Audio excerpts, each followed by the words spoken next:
नमस्कार दोस्तों, आज की कहानी का शीर्षक है एक भटकती आत्मा की दर्दनाक कहानी। बहुत समय पहले की बात है।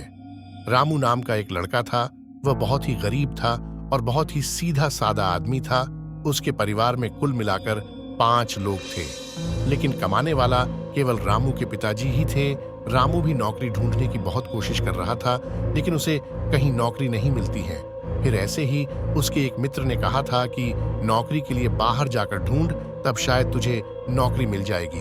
तब फिर एक दिन रामू ने सोचा कि क्यों ना मैं बाहर जाकर काम ढूंढूं, शायद बाहर मुझे कुछ काम मिल जाए जिससे मेरे परिवार में थोड़ी खुशियां आ सकें। इसी विचार से रामू काम की तलाश के लिए शहर चला गया। सुबह से शाम हो गई, लेकिन उसे अभी तक कोई काम नहीं मिला। मन उदास होकर घर जा ही रहा था कि एक आदमी उसके सामने आया और बोला कि तुम बहुत उदास दिख रहे हो। रामू ने बोला, मैं सुबह से काम ढूंढ रहा हूं, लेकिन मुझे कोई काम नहीं दे रहा, इसलिए उदास होकर घर जा रहा हूं। उस आदमी ने कहा कि क्या तुम मेरी दुकान पर काम करोगे? मेरी एक कपड़े की दुकान है, वहां पर मैं तुम्हें काम दे सकता हूं। बोलो, मेरे पास काम करोगे? तो रामू ने झट से बोला, हाँ मालिक, मैं काम करने के लिए तैयार हूं। तो उस आदमी ने बोला, ठीक है, कल से तुम काम पर आ जाना। इतना बोलकर वो चला गया। रामू बहुत खुश हो गया और अपने घर चला गया। घर जाने के बाद अपने परिवार वालों को बताया कि मुझे काम मिल गया है, तो घर वाले भी बहुत खुश हो गए। रामू ने दूसरे दिन से काम पर जाना शुरू कर दिया। उसके घर से दुकान लगभग 8 किलोमीटर की दूरी पर था। उसके पास कोई साधन नहीं था, इसीलिए वह घर से सुबह निकलता था और वापस घर आते आते उसे रात हो जाती थी।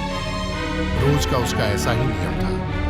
एक दिन की बात है, जब रामू दुकान से घर जा रहा था तो उसने देखा कि रास्ते में एक बहुत सुंदर लड़की खड़ी थी। उसके बहुत लंबे लंबे बाल थे, आंखें भी बहुत बड़ी बड़ी थी और कपड़े भी बहुत सुंदर पहनी थी। जब रामू उसके सामने आया तो वह रामू को बार बार घूरने लगी। रामू ने एक बार उस लड़की को देखा और अनदेखा करके अपने घर की ओर चल दिया। दूसरे दिन जब रामू काम खत्म करके घर वापस जा रहा था तो फिर वही लड़की उसे उसी जगह दिखाई दी और वह फिर उसे घूरने लगी। फिर भी रामू ने उसकी तरफ पलटकर नहीं देखा और अपने घर की ओर निकल पड़ा। वो उसके पास 1 मिनट भी नहीं रुका, क्योंकि रामू को उस लड़की से बहुत डर लग रहा था और रामू डर के मारे थर थर कांपता था। वह लड़की कई दिनों तक उसे उसी जगह दिखाई देती थी। फिर अचानक एक दिन वह लड़की रामू को दिखाई नहीं दी। रामू ने इधर उधर देखा, लेकिन कहीं नहीं दिखी। वह सोच में पड़ गया और मन ही मन में बोला कि ऐसा क्या हुआ कि वह लड़की आज नहीं आई। फिर वह अपने घर की ओर निकल गया। 1 महीने बाद उसके घर पर एक चिट्ठी आई। रामू ने चिट्ठी को खोला और देखा तो उसमें एक लड़की का नाम लिखा हुआ था और वो नाम था महारानी। उसमें से एक फोटो निकली जो कि उस रास्ते वाली लड़की से हूबहू मिलती थी। रामू डर गया कि उसको मेरे घर का पता कैसे मिला। उस चिट्ठी में लिखा हुआ था कि कल जब तुम दुकान से निकलोगे तो जहां पर मैं खड़ी रहती हूं वहीं पर मुझसे मिलो। बहुत सारे सवाल रामू के मन में आने लगे, लेकिन फिर भी रामू अपने काम पर गया और अपना काम खत्म करके दुकान से निकलकर उसी जगह पर पहुंच गया जहां वह महारानी खड़ी रहती थी। वहां पर पहुंच के देखा तो महारानी वहां पर थी ही नहीं।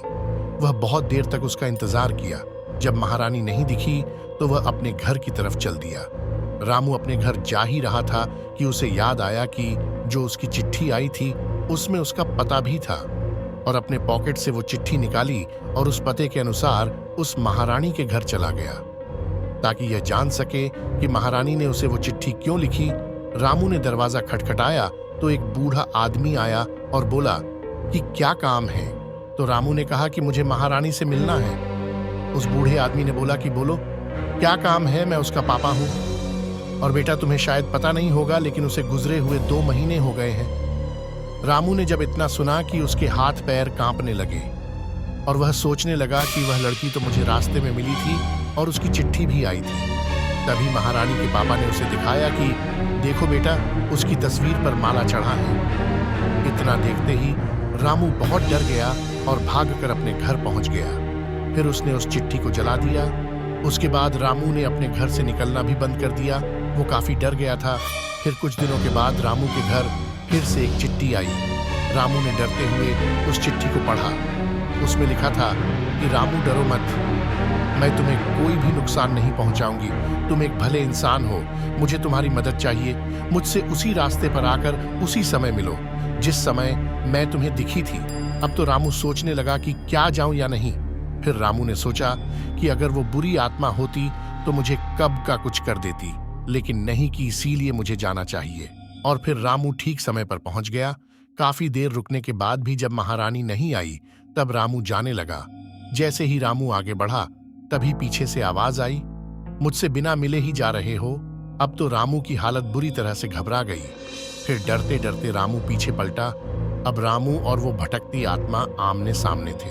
फिर महारानी ने बोला, डरो मत और मेरी मदद करो मेरी मुक्ति में। फिर रामू बोला, कैसे?